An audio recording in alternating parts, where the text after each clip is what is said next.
కంచెలేని ఊహలే పంచవన్నె గువ్వలై నింగి అంచు తాకుతున్నవి.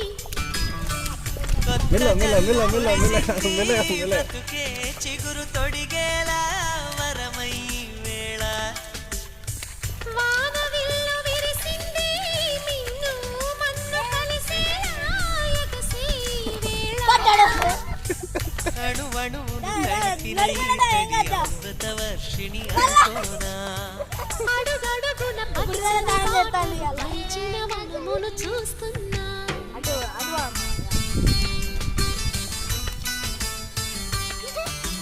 కన్నులలో గిల్లిలో వెన్నెల విరిసింది చల్లని జాబిలితో స్నేహం కుదిరింది. చెలిమి తోడుంటే